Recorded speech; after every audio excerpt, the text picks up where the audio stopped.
What's up, YouTube? Welcome back to Celio's Network. Today I'm going to discuss Crushing Hammer in the current standard format of Team Up Through Darkness Ablaze, since there's been some debate and I guess frustration and anger and a bit of mixed opinions and emotions about this single card in the standard format. So we're going to talk about that.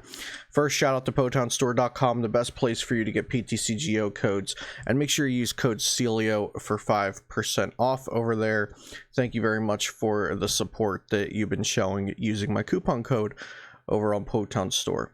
So Crushing Hammer, if you're not aware of it, it is an item card. Flip a coin. If heads, discard any energy attached to one of your opponent's Pokemon. Pretty simple card. Now, of course, we are playing a card game, so there's RNG, random number generator, or variance, or luck, whatever it is you want to refer to it as. Variance and luck and RNG, they're all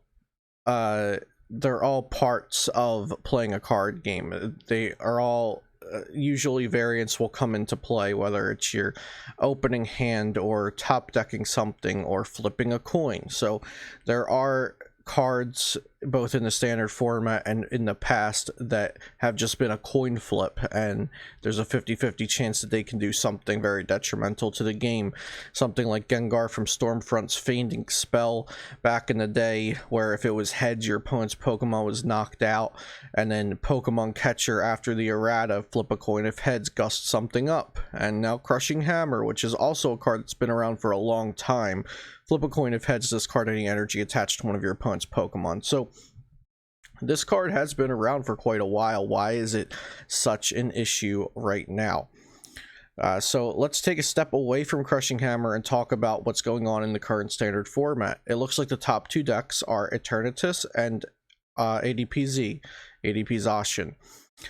Behind that are decks like Centiskorch and Look Metal, but for a week or so we could see in all the online tournaments, or most of the online tournaments, almost the top 50% or even sometimes more of the meta was taken up by Eternatus and ADPC. So just two decks.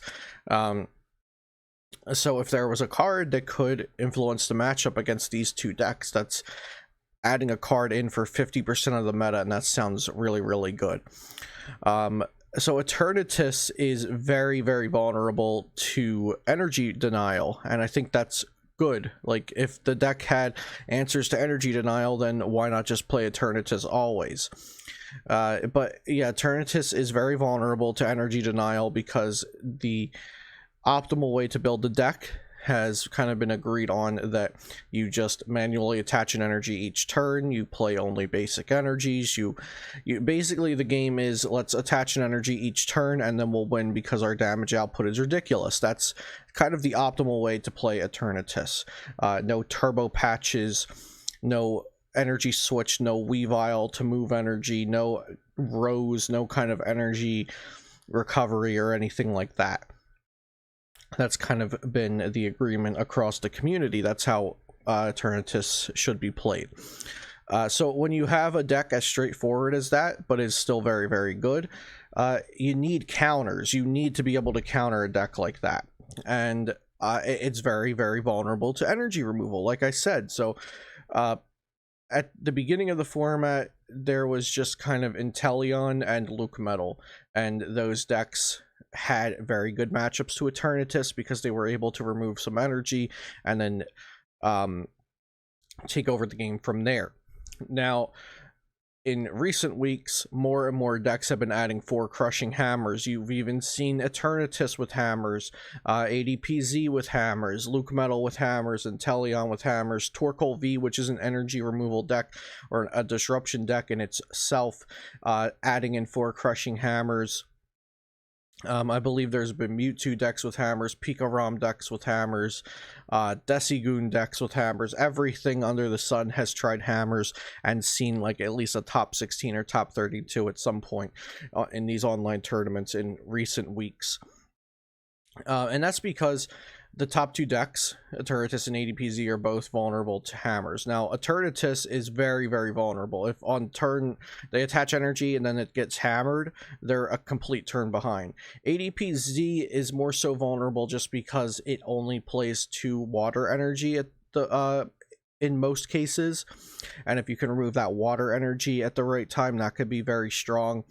It does have energy acceleration and a way to circumvent energy removal with energy switch. So it's not so much that just removing energy in general hurts ADPZ, but it's removing water energy or removing energy at the very right time.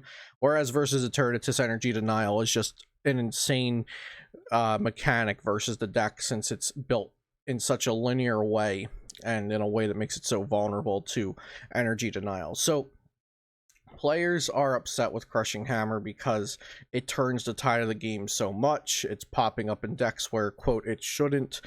And it's frustrating to play against. Why is it more frustrating now to play against than it used to be? Well, the current standard format, the games are very quick.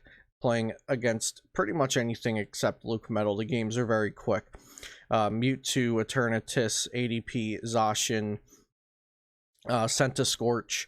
You set up a Pokemon, you take 2 knockouts. You set up your last Pokemon, you take 1 more knockout. That and then ADPZ is Alter Creation, boss kill, boss kill.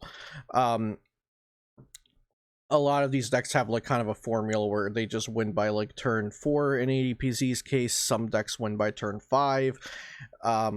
But that's not even considered an aggressive deck. That's just the norm right now. The norm is just, yeah, the game's probably over by turn 4 or 5, or even if it's not officially over, one player whiffed something and falling behind 1 turn is so detrimental that the game is basically over now. And Crushing Hammer can force your opponent to fall behind by 1 turn. So Crushing Hammer is just kind of a 50-50 chance that if you're playing against a deck that's weak to energy denial, you can just push them behind 1 turn and they can never catch up, because, or they most of the time will not be able to catch up just because of the nature of standard format right now. Although we have things like Marnie and Reset Stamp that can try to disrupt the opponent and set them behind. Excuse me. A lot of decks can just set up the game on board. Like Centiskorch can set up a fat Senti and Reset Stamp doesn't matter as long as that Centiskorch survives. ADP Zacian uses Ultimate Ray to set up multiple attackers, and then Reset Stamp never hurts it again. The game is on the board. Eternatus sets up a 340 HP 2 energy Pokemon that swings 270 every turn. Reset Stamp doesn't affect that. So the way to affect it is Crushing Hammer. So I think it's a very natural and intelligent, and it's a natural response to the meta that, if nothing else, can work to throw the game back into my favor on variants when things don't work out on turn 1 for me. Is there a way that I can reset the clock? Yeah, Crushing Hammer. Crushing Hammer can do it. Now, of course, Crushing Hammer can be included into decks at the cost of consistency cards, but Crushing Hammer can turn the tides of a game, and it's one of the only cards that can efficiently do that versus a large portion of the meta. Now, I do think that this is a product of the meta becoming centralized, and by that I mean that ADPZ and Eternatus were taking up 50% of meta shares. And I believe that Luke Metal and Centiskorch are going to become more popular and fit into that 50%. So instead of just 2 decks taking up 50% of the meta, 4 decks will be taking up 50% of the meta. And so Luke Metal and Centiskorch are much less affected by Crushing Hammer, because Luke Metal plays a slow game. It doesn't care most of the time if it loses 1 energy and it has to recur that energy. Centiskorch plays Flare Starter and Welder and Victini sometimes, and Centiskorch's own attack gets back energy. It can move energy to its Heatran. So Centiskorch is also much less affected by Crushing Hammer than ADPZ and Eternatus are. So if these decks come into the meta, then Crushing Hammer might be good against 30% of the meta instead of 50% plus like it was a week ago or 2 weeks ago. So I definitely think Crushing Hammer numbers will decrease, but this was a necessary evil in the standard format. because the meta became so centralized. Players, rightfully so, were like, all right, we're slapping in Crushing Hammers. We're going to punish everybody for playing these linear Eternatus decks and ADPZ sometimes. And I think that was a really great response. And hopefully it will fix the meta, or, you know, keep the meta from going just these two decks are being played. I think Luca Metal and Centiskorch are going to be seeing more upticks in play. And Crushing Hammer will probably be on the decrease because of that. So yeah, let me know what you think about Crushing Hammer, what you think about my points, the standard format, Eternatus, anything like that. Thanks for watching. Subscribe to the channel if you want to see more daily PTCGO, Pokemon TCG, yeah, not just PTCG. Y'all know what I'm saying. If you want to see more content, slap the subscribe button, hit the bell, leave a thumbs up, check out PotownStore.com, use code Celio for 5% off. I'll see you next time here on Celio's Network.